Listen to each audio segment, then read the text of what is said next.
Even if you do like being on the floor 10, 20, 30 hours a week, you still need to know these high-level CEO skills.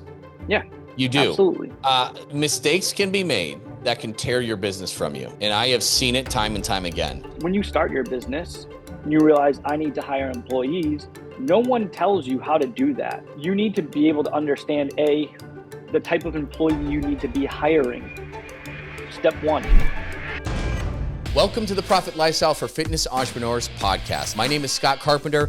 I am a personal trainer turned multiple gym owner and investor who's already been through the rock bottom and near bankruptcy in the fitness business. But I've been lucky enough to come out the other side and have turned the profits of my fitness business into indestructible wealth. I'll be sharing the no bullshit strategies, tactics, and advice to win big in business and in life. So if you're a gym owner, a personal trainer, or an online coach who wants to make multiple six figures in take-home profit and have the freedom with your time to actually enjoy it, subscribe now to this podcast. This is the show for you. All right, everybody, welcome back to the Profit Lifestyle for Fitness Entrepreneurs. I'm your host, Scott Carpenter, with co-host Andy Boimila. Today, we're going to talk about leveling up your CEO skills or facing the consequences. And it's not just a negative word of warning thing that we're going to talk about today. I mean, when you level up your CEO skills, like just remove yourself for a minute and start thinking bigger, man, shit changes. And you can really open up a lot of doors. I just got back, from a family vacation at our Flagstaff cabin. We have a vacation cabin that we own that actually pays us to own it, which is great because we do short-term rentals when we're not there. The property manager does it rather. But it's about, CEO skills can make or break you.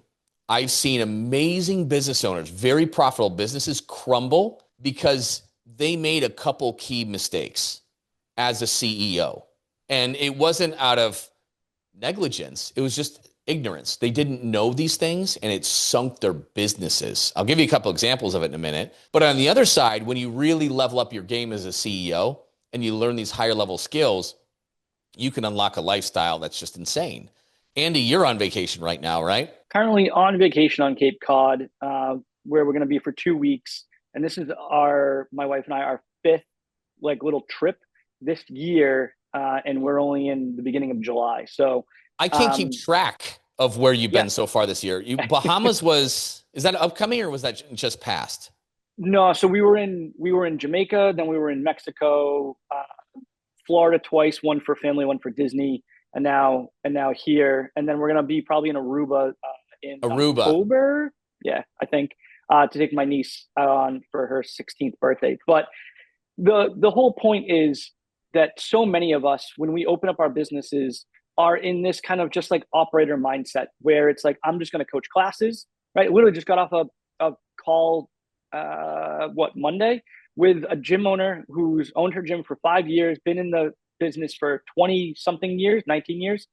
And I was like, okay, let's work on some CEO stuff. And she's like, I'm just going to always coach. And I said, you really just want to always just coach? She's like, yep. And the problem is that's so limiting. When you sit there and you say, I'm just an operator, I just coach classes, it completely limits your mindset and what you're capable of. But the minute you sit down and you go, no, I'm a CEO, I'm going to run my business like an actual business where I am the CEO of that business, it opens up so many more possibilities. And listen, I know for a lot of us, when we open gyms, we don't necessarily have a big business background. And when we talk about terms like CEO, they're like, well, my business is never going to have 600 employees where we need a CEO.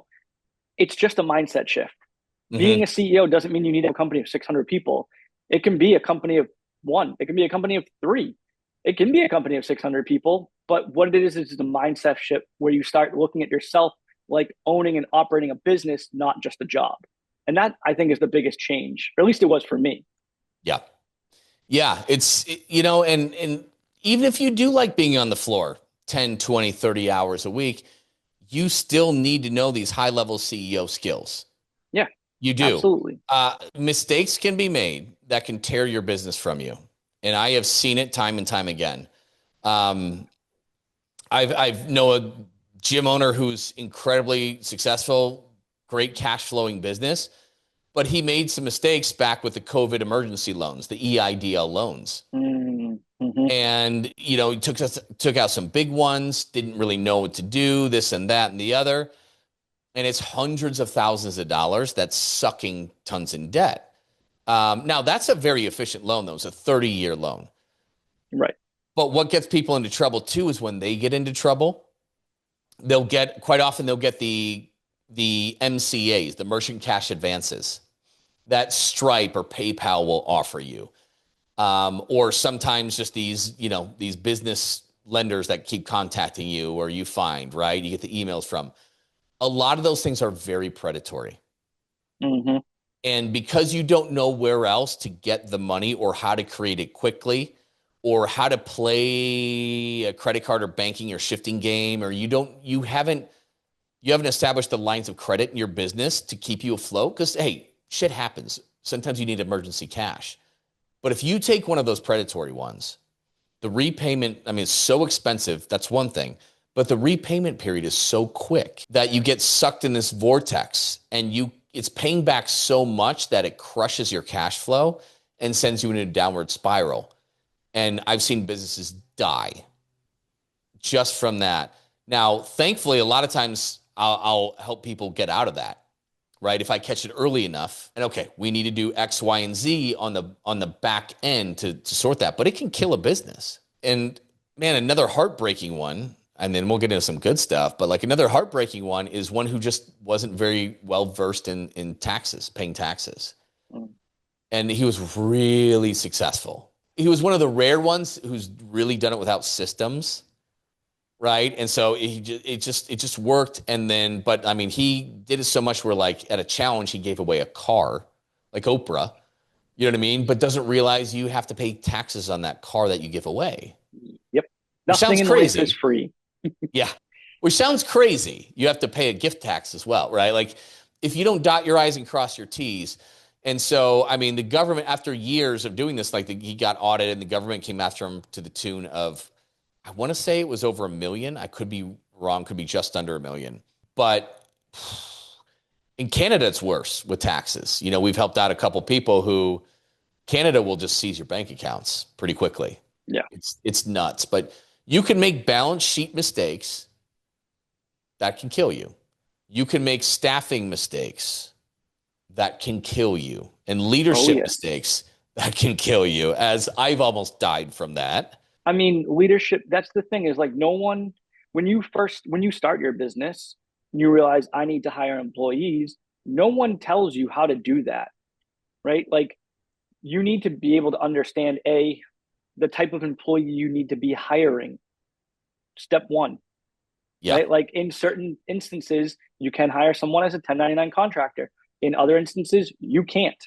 Like, I remember I worked with a different mentor long time ago. And when I was bringing on my first employees, they were like, oh, hire them as 1099 contractors. And I said, okay. And then I did some research and realized that in my state, I cannot hire them as 1099 contractors.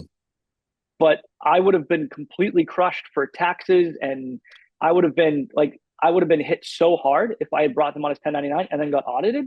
It would have been insane. You'll lose those really quickly. If an employee challenged it and said, "Hey, actually, I'm a W-2," you got to pay those payroll taxes, not just the employer share. A lot of times, if you get caught like that, you've got to also pay their share. Yep. So you're talking, like, at that point, 15 ballpark, everything you've ever paid them. Let's say this went on for 6 years, times all your employees, contractors, whatever. You'd have to pay all, like, 15% of the total payroll. Right, because it backtracks. And that's likely going to be hundreds of thousands of dollars. It would crush any business. Yes. Right. But again, if I'd listened to this guru that I hired, I would be completely in a different situation than I am now. But I said, no, you know what? I'm going to teach myself this stuff and I'm going to figure it out. And then I realized, oh, no, I have to bring them on a W-2 because of the requirements that I require from them and certain things. So, but yeah, absolutely. And not only that, then no one teaches you how to actually lead people, and like the emotional EQ and kind of leadership EQ that you need in order to have people underneath you who sometimes rely on you for their livelihood. And like it can be stressful, and it is definitely a CEO skill that you should be learning and teaching yourself or being taught by someone who's done it before. Absolutely. Absolutely. It's you got to zoom out and get out of the business because we're just so many of us are just focused on more leads, more leads, more leads, more leads, more leads, more leads. And yes, a lot of us need more leads today. No doubt Yes. about it. But that's not always what you need to fix first. Sometimes it is, sometimes it isn't. There are so many of you listening right now who aren't playing a very winnable model. You Right. need you need to shift a couple things because more leads won't solve it for you. No. It's going to cost you more money on your ads, right? And then we know right now that getting people to respond and getting them in the door and to commit is very difficult. But it's not just more leads, guys. And a lot of you guys, the combination of how many your leads are actually able to get over the line and what you charge, and then how many you lose. If you do that math of acquisition and churn, at some point they'll cancel out, and your price and your profit margin, so many of you are realizing you don't know that you're always going to struggle from now until the end of time, unless you make some tweaks to either your winnable model or your acquisition model, your price points, your retention. Yep.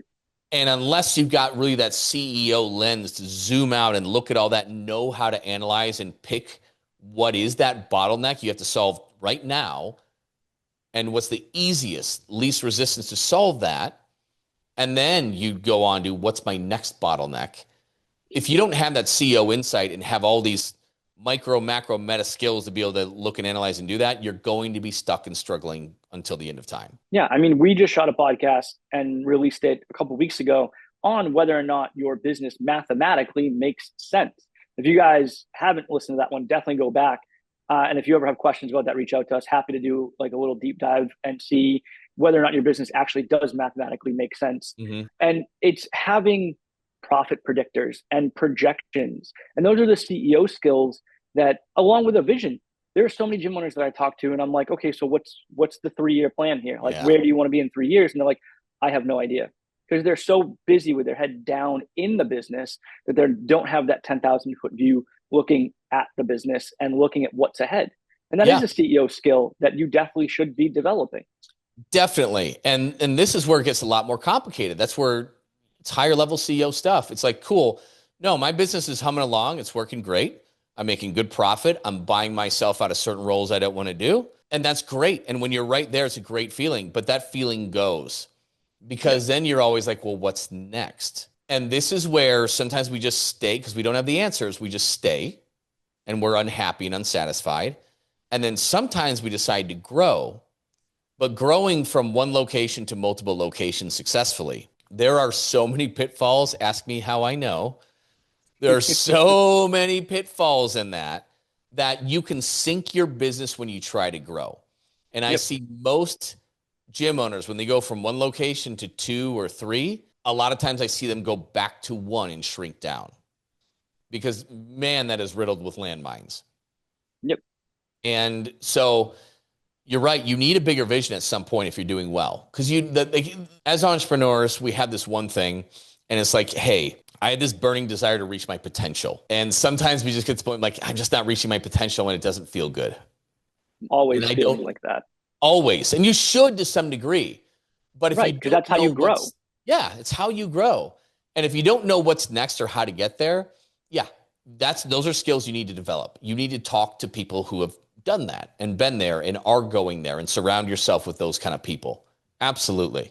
Or else you'll never learn what to do to get to that next level. That's the blessing and the curse, isn't it? Right?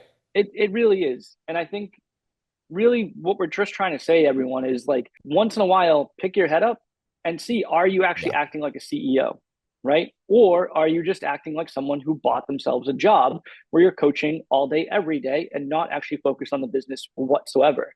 Now, again, we're not saying that you don't have to coach.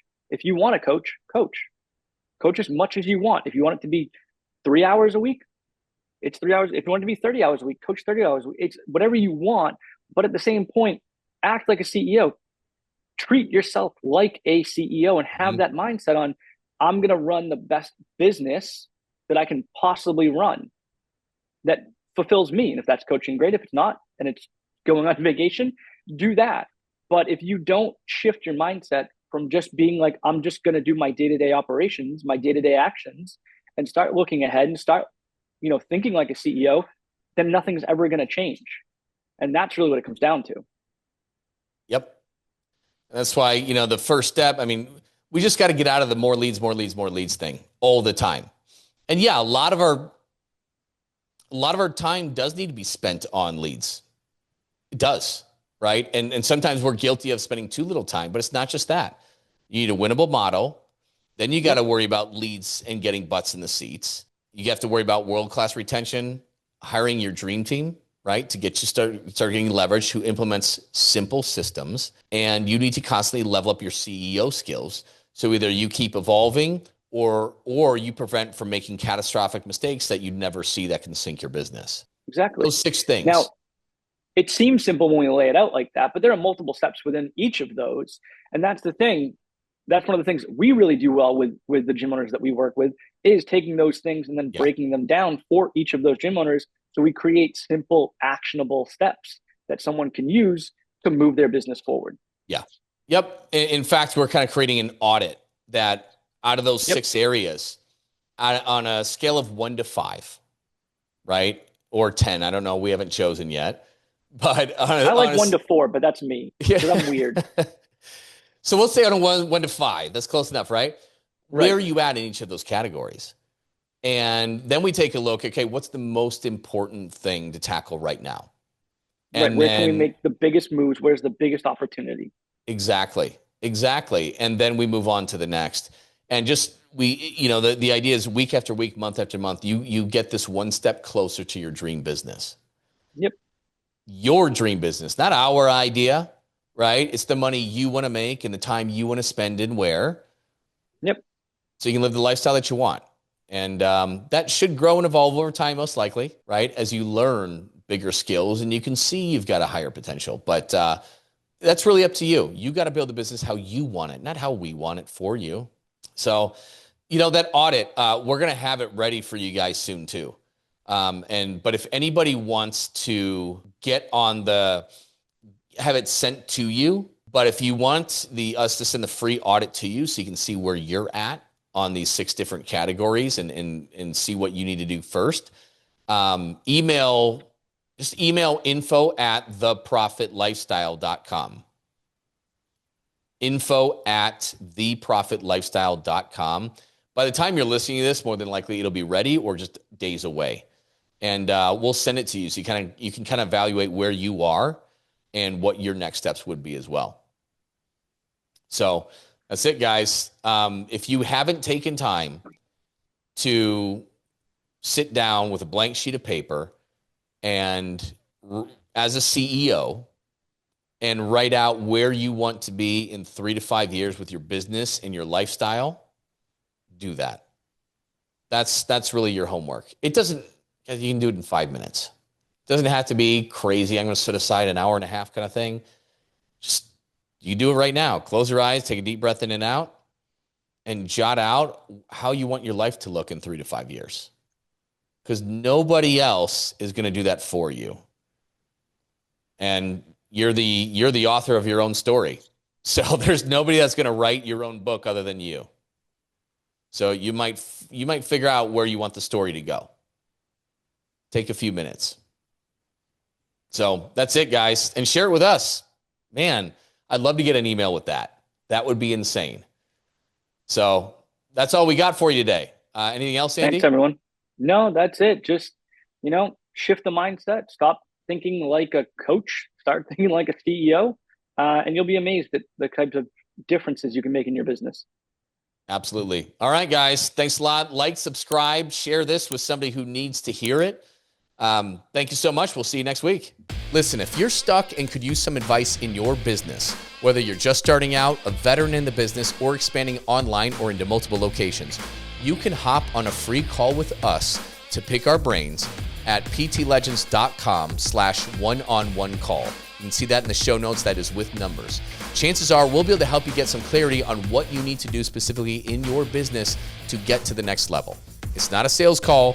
We'll connect you with the right resources to help you solve your problems. But if you want to learn more about working with us, that's cool too. We can share that information should you want it. So book your call now to get out of the rat race before your week consumes you, which is easy to do at ptlegends.com/one-on-one call. That's with the number 1 on the number 1 call. You can find this in the show notes. See you soon.